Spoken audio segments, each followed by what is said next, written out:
우리는 한 달 후이면 올해의 연말을 맞이하게 됩니다.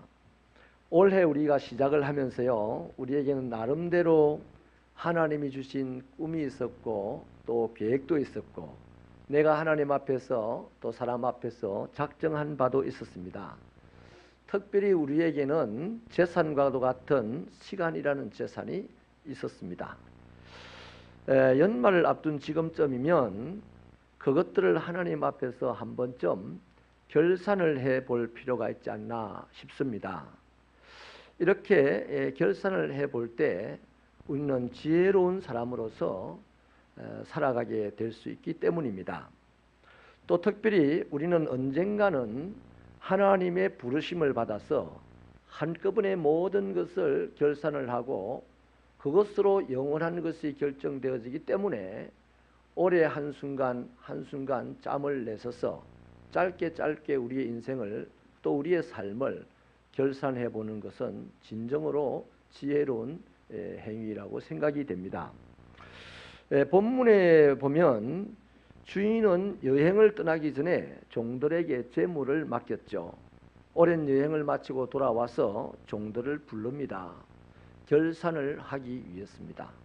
이때 어떤 종은 칭찬을 받았고요, 또 어떤 종은 책망과 내어 쫓김을 당했습니다. 사실 이 본문은요, 천국에 대한 이야기를 비유로 설명해 놓은 것입니다. 그러므로 본문에 등장하는 주인은 하나님이십니다. 또 거기 나오는 종은 하나님의 백성들인 우리들인 셈이죠. 하나님께서는요, 우리들 각자에게 달란트를 주셨습니다. 14절에 보면 자기 소유를 맡겼다. 또 15절은 주고 떠났다라는 표현을 하고 있습니다. 하나님은 자기 소유를 우리에게 맡기시고 자기의 것을 우리에게 주신 후에 지금 하늘에서 우리의 일거수일투족을 보고 있습니다. 우리가 장차 가야 될 그 하늘에서 보고 있다는 것이죠. 믿으십니까? 그러니까 종들은 가진 재산 전부가 다 주인이 준 것이라는 거죠. 우리가 가지고 있는 이 시간, 우리가 가지고 있는 것이 뭡니까? 시간도 있습니다. 계획도 있습니다. 돈도 있습니다. 건강도 있습니다. 또 나름 명예도 있습니다. 지식도 있습니다. 인간관계도 있습니다. 이 모든 것들은 하나님이 우리에게 주신 것이죠. 그래서 우리가 이것을 잊지 말아야 하는 것입니다. 하나님이 우리에게 주셨기 때문에 하나님은 우리에게서 결산을 하려고 하는 겁니다. 하나님이 우리에게 아무것도 준 것이 없는데 우리를 보고 결산하자 그런다면 그거는 깡패죠. 깡패와 같은 거죠. 그러나 하나님은 우리에게 지금 내가 가지고 있는 모든 것을 하나님이 주셨기 때문에 내가 가진 것을 가지고 어떻게 살았는지를 하나님이 결산을 하자고 하는 것은 당연한 것이죠. 물론 하나님이 결산을 하고자 하실 때 우리 모두를 똑같은 기준으로 결산하시는 것은 아닙니다. 왜냐하면 획일적으로 우리에게 달란트를 주시지는 않았기 때문입니다. 다시 말하면 하나님은 우리 모두 각자에게 달리 달란트를 주셨습니다. 15절은 각각 그 재능대로 한 사람에게는 금 5달란트를, 한 사람에게는 2달란트를, 한 사람에게는 1달란트를 주고 떠났더니 라고 말하고 있습니다. 그러니까 하나님께서 어떤 종에게는 5달란트를 주셨고 어떤 종에게는 2달란트를 주셨고 어떤 종에게는 1달란트를 주셨는데 각각 그 재능대로 주셨다라고 얘기를 합니다. 이것에 대해서요, 어떤 사람은 불공평하다고 말하는 분이 있습니다. 근데 조금만 더 깊이 생각하면요, 이건 절대로 불공평한 것이 아니고 이것이 은혜고 하나님의 배려입니다. 이를테면요, 방학이라는 것은 모든 교육기관에 동시에 시행되는 심의죠. 근데 그들은 방학과 함께 숙제를 받습니다. 초등학생이 방학을 내면 숙제를 받고 중고등학생도 방학을 내면 숙제를 받지 않습니까? 근데 산수를 예를 들어서 숙제를 본다면 초등학생에게 내는 숙제는 덧셈, 뺄셈, 곱셈, 나눗셈 정도죠. 중학생에게는 함수 관계에 관련된 것들을 숙제로 내겠죠. 고등학생에게는 미적분에 관련된 문제들을 숙제로 내겠죠. 그런데 방학을 내는 날 집에 와서 다음 날 초등학생 하나가 학교에 전화를 해가지고 아니 선생님 왜 기분 나쁘게 내게 미적분 문제를 숙제로 안 주고 덧셈 뺄셈을 주십니까? 만약에 이런다 칩시다. 그 아이는 미쳤을 겁니다. 절대로 그렇지 않죠. 야, 우리 형님 숙제 받아온 거 보니까 진짜 나 산수 덧셈 뺄셈 숙제 받은 거 감사하다 이러죠. 그렇지 않겠습니까? 이해가 되십니까? 그래서 그들은 각자가 받은 숙제, 초등학생은 산수, 덧셈 뺄셈 충실하게 잘 해가면 되고 칭찬받고 상 받습니다. 중학생은 중학생 나름의 숙제를 내준 것을 잘해가면 됩니다. 초등학생이 고등학생 숙제를 하겠다고 낑낑거리고 이러질 않는 거죠. 해봐야 되지도 않아요. 물론 선생님이 주신 적도 없지만은. 그래서 그들은 자기가 자기 몫으로 받은 그 숙제를 그것만 잘 감당해서 가면 칭찬받고 상 받고 다음 학교 더 높은 상급 학교로 진학을 하게 됩니다. 그런데 가똑뚜기처럼 기분 나쁘다고 내한테 미적분 안 줘가지고 나 숙제 안 할 거야 하고 막 집어 던져놓고 있는 초등학생은요, 초등학교 졸업도 못합니다. 안 되는 거죠. 마찬가지입니다, 여러분. 하나님은 우리 각자의 재능을 완벽하게 아시는 분입니다. 그래서 우리의 재능에 따라서 1달란트를, 2달란트를, 5달란트를 주시는 것이죠. 그리고 하나님이 그것을 가지고 어떻게 썼나라고 결산을 할 때 1달란트 받은 사람에게 5달란트 안 남겼다고 뭘 하시는 분이 아니에요. 2달란트 받은 사람에게 10달란트 안 남겼다고 뭘 하시는 분도 아닙니다. 받은 것을 가지고 최선을 다해서 일을 했으면 하나님은 칭찬하고 상 주는 것이죠. 실제로 여러분, 그렇기 때문에 저와 여러분이 나는 1달란트 받았고 저 사람은 5달란트 받았는데 내가 뭐 모자라서 1달란트 받았냐고 이렇게 불평할 이유가 하나도 없어요. 그것은 하나님을 바보로 여긴다는 바보스러운 생각이죠. 여러분, 1달란트면 어떻습니까? 1달란트의 그 가치가 얼마나 어마어마한지 아세요? 우리나라 지금 돈으로 환산하면요, 1달란트의 가치는 우리 최은규 집사님 같은 저런 기술자가 20년을 월급을 한 달 매달 받아서 한 푼도 안 쓰고 밥도 안 먹고 모으면 1달란트 됩니다. 그 20년 동안 한 장정이 벌어모은 수익이 적은 겁니까? 우리 어떤 집사님 한 분이요, 자기 집에 장례가 일어나가지고 장례를 다 치르고 이제 형제들 간에 이제 조의금 들어온 것을 나누는 얘기를 해주면서 제가 참 웃고 말았는데, 그때는 웃었는데 지금 참 기가 막힌 말이네요. 부인에게 이제 형수들에게는 얼마를 주고 부인에게는 좀 작게 줬다는 거예요. 근데 자그마치 1,500만 원을 부인에게 줬더니 부인이 형님은 얼마 줬어요? 이런 거 따지도 안 하고 그냥 돈도 안 세고 좋아가지고 막 난리가 나더라는 겁니다. 그런 겁니다, 여러분. 저와 여러분이 1달란트 받았다 할지라도 그건 어마어마한 하나님이 주신 축복입니다. 계산할 거 없어요. 그냥 감사하시기를 축원합니다. 할렐루야. 여기서 분명히 한 가지 하나님의 속성이 드러나죠. 하나님은 자신이 주신 것을 가지고 반드시 따져보시는, 따라하십시다. 하나님은 심판주시다. 하나님은 반드시 우리를 심판하십니다. 반드시 심판한다고요. 이것은 성경의 가르침입니다. 고린도서 5장 10절은요, 우리가 사나 죽으나 주님을 기쁘시게 해야 될 이유를 설명하고 있는데 이래요. 우리가 반드시 다 그리스도의 심판대 앞에 나타나게 되어서 각각 선악간에 그 몸으로 행한 것을 따라 받으려 함이기 때문이다라고 합니다. 그러므로 저와 여러분은 하나님의 심판을 생각하면서 살아야 됩니다. 내가 하나님과 계산해야 될 날이 온다. 하나님이 나를 부르시는 날이 오고 그 부르시는 날은 나와 하나님이 계산을 하고자 하는 날이다. 이것을 알고 오늘을 살아가는 사람은 지혜롭게 살 겁니다. 그래서 그런 것을 위해서 우리는 해는 해마다 이맘때쯤 되면 한 해를 돌아보고 결산도 할 줄 알고 이래 보셔야 되는 거죠. 이것에 대하여서 케네디 대통령도요, 유명한 연설을 한 적이 있습니다. 본인이 암살당하기 직전에 한 연설인데요, 미국 시민들에게 두 가지를 당부를 합니다. 미국 시민 여러분, 개척 정신을 가지십시오. 또 하나는 미국 시민 여러분, 우리는 다 우리의 삶이 앞으로 역사의 법정에 서게 될 날이 올 것이라는 것을 잊지 마십시오. 이렇게 말하면서 역사의 법정에 우리의 삶이 서게 될 날이 올 것이라는 사실을 잊지 말라면서 역사의 법정은 우리에게 네 가지를 신문하면서 우리를 심판할 것입니다. 그래요. 그 네 가지가 뭐냐면 이런 겁니다. 너는 현명했느냐? 너는 성실했느냐? 너는 용감했느냐? 너는 헌신했느냐? 이 네 가지 질문을 하면서 너는 옳다 그러다, 너는 훌륭한 사람이다, 너는 나쁜 사람이다 라고 역사가 심판을 하실 거랍니다. 네. 여러분 그렇죠.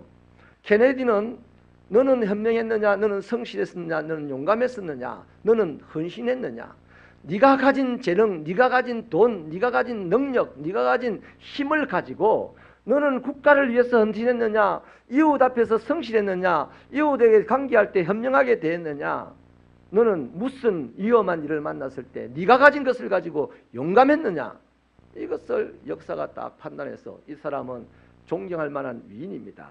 이 사람은 쳐다도 보지 않아도 될 허접한 사람입니다 라고 한다는 거죠. 본인도 그런 것을 질문을 하면서 늘 살았다고 합니다.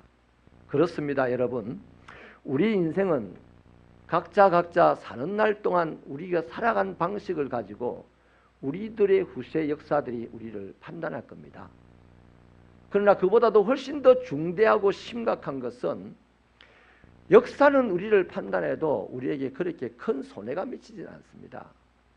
그런데요, 우리는 반드시 하나님에게 부름을 받아서 하나님의 법정에서 결산을 하고 심판을 받게 될 텐데 그때는 칭찬받고 상급을 받아야 되지 그때 책만 받고 저주받으면 그 영원히 끝나버리는 거예요. 우리 실컷 평생을 내 육체로 사는 동안 신앙생활을 했다고 하면서 하나님의 법정에서 너는 악하고 게으른 종이야 라고 책망받고 저주받아버리면 우리 이 땅에 평생 살면서 신앙생활한 거 다 헛장이다 이 말이. 그렇게 되지 않는 두려움 속에 저와 여러분의 구원을 이루어갈 수 있게 되기를 축원합니다. 본문으로 한번 돌아가 보십시다. 주인이 돌아와서 회개를 하죠. 그런데 두 명의 종들은 큰 칭찬을 받았습니다. 21절 말씀을 우리 힘차게 읽어봐 주실래요? 시작.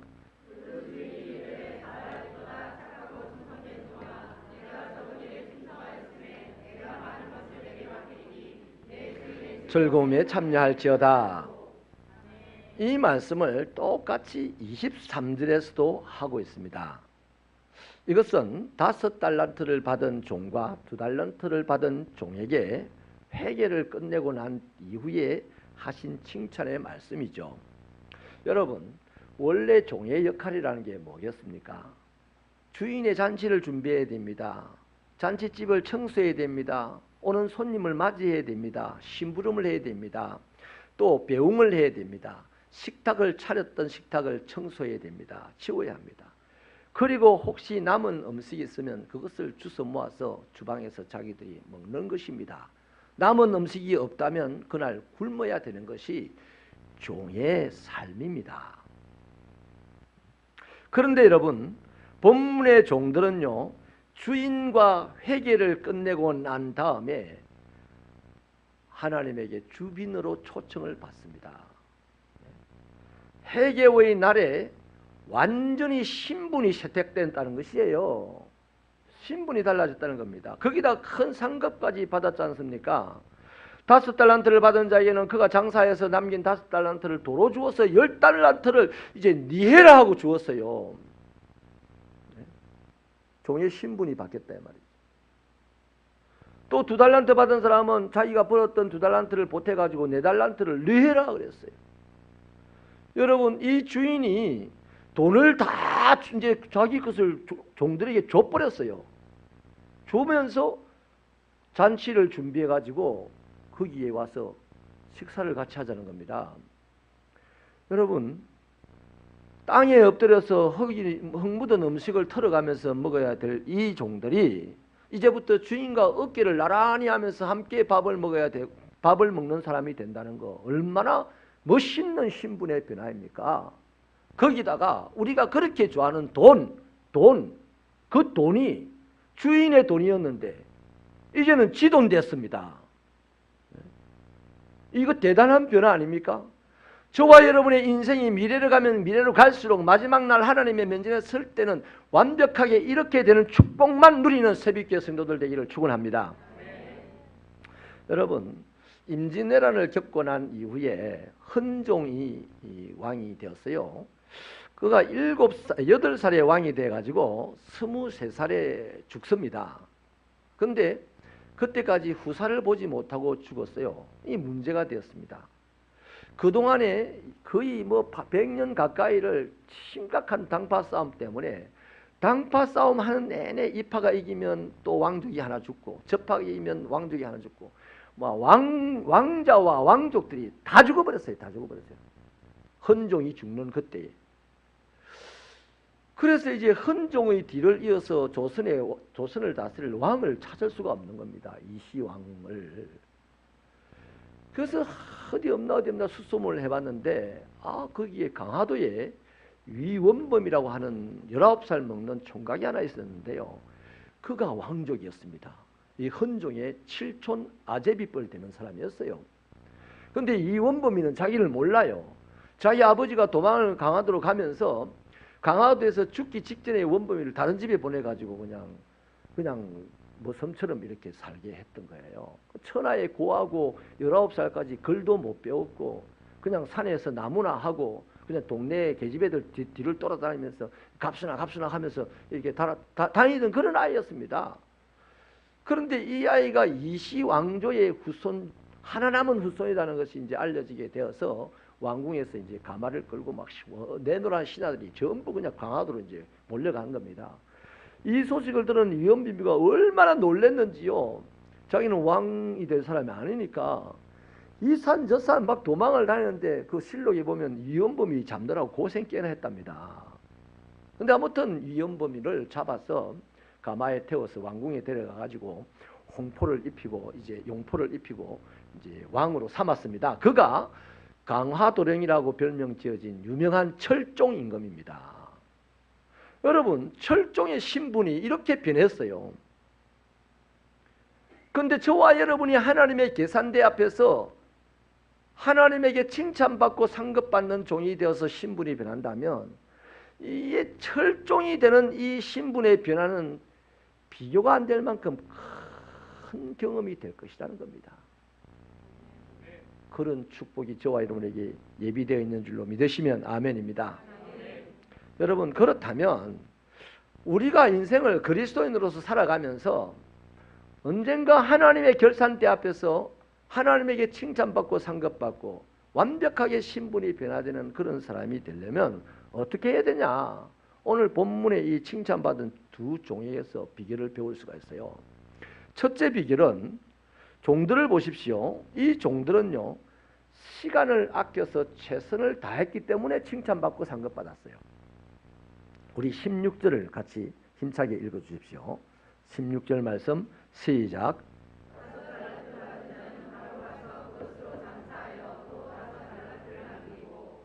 아멘.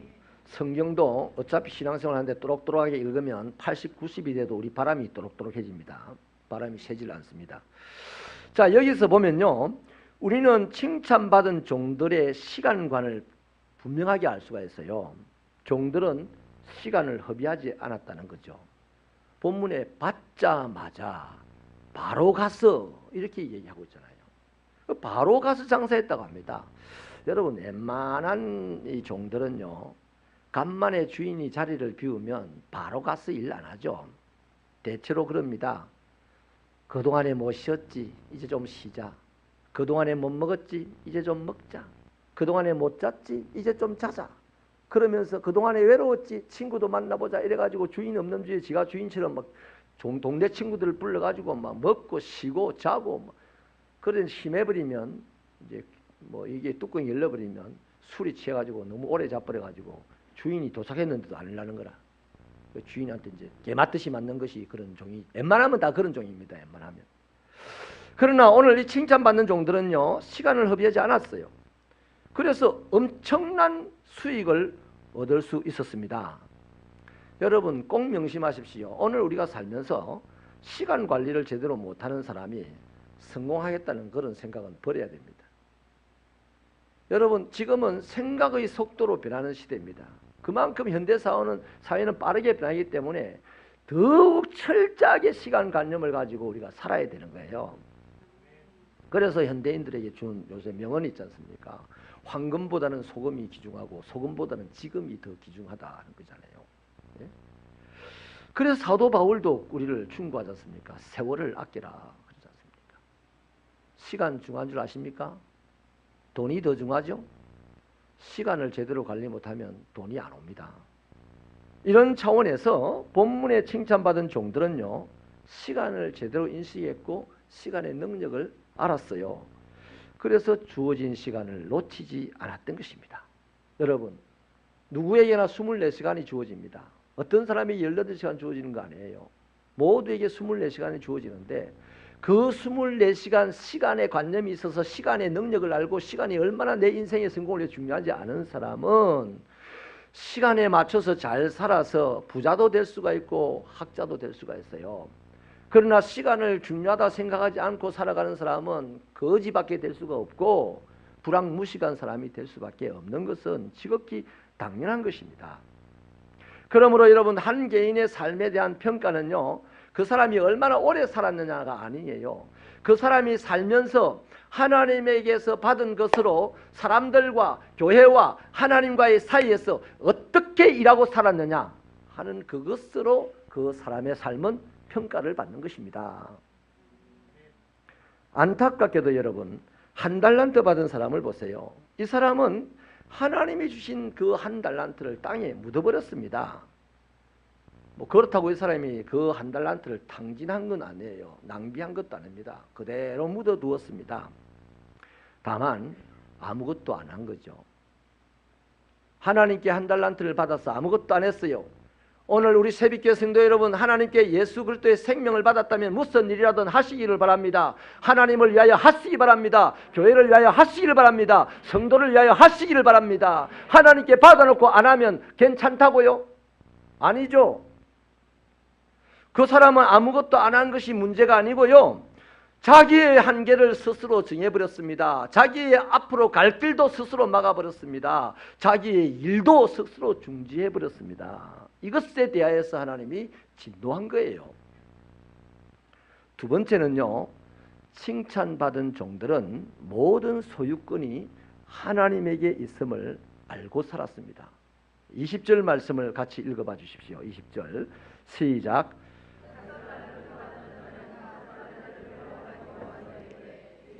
내게 5달란트를 주셨는데 보소서 내가 또 5달란트를 남겼나이다. 여러분 우리가 인간적으로 생각을 해보면 비록 주인의 돈이었지만 그 돈을 가지고 내가 노력해서 이익을 남겼어요. 그렇다면 적어도 이게 일부는 내 것이라고 주장할 만도 하지 않습니까? 그런데 오늘 본문의 이 종들은요, 그 이익금까지 전부 다 주인 앞에 가져와 가지고 이것이 다 주인의 것입니다 하고 드렸어요. 여러분 주셨는데 남겼나이다, 이 고백 보십시오. 종으로서의 자세가 얼마나 멋있습니까? 주님 당신이 주신 것이 이건데요, 이것 가지고 내가 일을 했는데요, 이만큼 이익이 남았는데요, 이것은 하나님의 것이고 이것은 내 것이고요, 송아지 2마리 주셔서 감사합니다. 한 마리는 하나님 거 하고 한 마리는 내 거 할게요. 비가 와가지고 송아지 한 마리가 떠내려가 버렸어요. 아이쿠 하나님 것이 떠내려가 버렸네요. 이런 종들이 대부분이다 이 말이야. 웬만하면 이런 종들이다 이 말이야.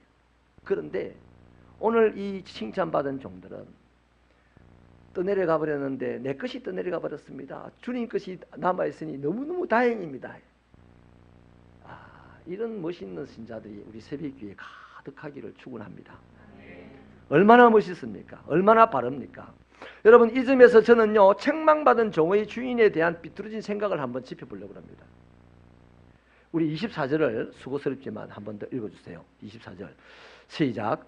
1달란트 받았던 자는 와서 이르되 주인이여 심지 않은 데서 거두고 해치지 않은 데서 모으는 줄을 내가 알았으므로 두려워하여 나가서 당신의 달란트를 땅에 감추어 두었나이다. 보소서 당신의 것을 가지셨나이다.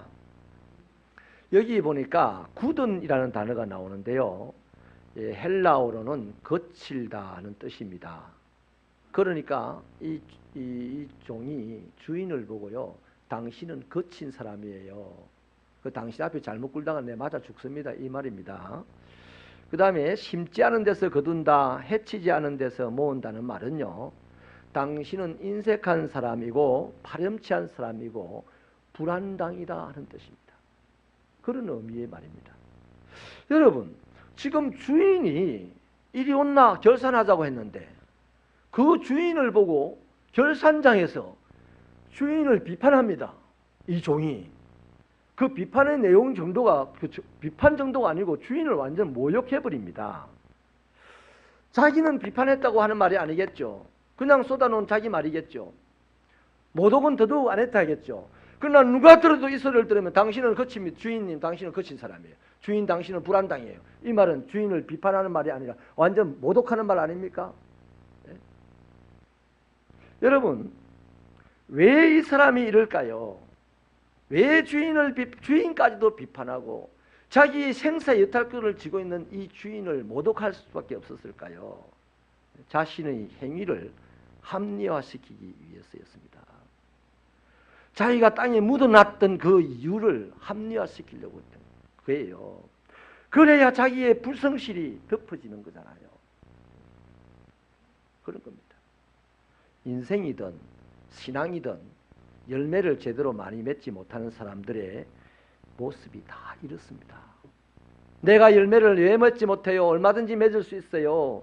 열매를 많이 맺을 수 있습니다. 내 인생의 열매 풍성하게 맺을 수 있고 내 신앙의 열매 풍성하게 맺을 수 있습니다. 그런데요, 교회를 잘못 만났어요. 그런데요, 주인을 잘못 만났어요. 그런데 우리 부모를 잘못 만났어요. 배우자를 잘못 만났어요. 시대를 잘못 만났어요. 사장을 잘못 만났어요. 그래서 지금 내가 열매를 맺지 못하고 이렇게 궁색하게 있는 거예요.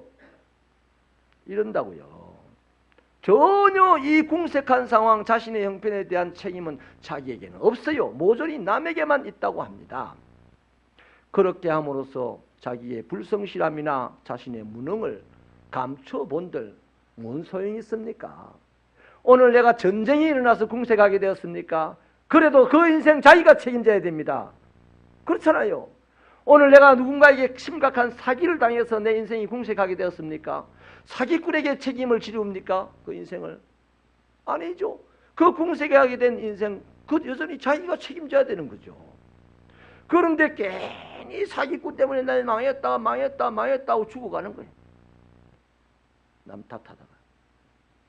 이런 분들은요, 결국에는 그 무리 속에서 도태됩니다. 오늘 본문 말씀에 보면 쫓겨납니다. 비참하게 인생을 갈무리하고 마는 거죠. 우리는 이제 이 말씀을 통해서 오늘 이 시점에서 저와 여러분의 지난 한 해를 이제 돌이켜보고 결산을 해보셔야 될 때입니다. 그래서 언젠가 내일이든지 10년 후든지 20년 후든지 하나님이 나를 부르셔서 결산한다고 할 때 대비를 그때그때 잘 해야 되지 않겠습니까? 결산 연습을 잘 해야 되지 않겠습니까? 그래서 우리 한번 돌이켜보자고요. 우리는 올 한 해 시작하면서 어떤 종의 모습으로 지금 살아왔습니까? 한번 생각해 보시자고요.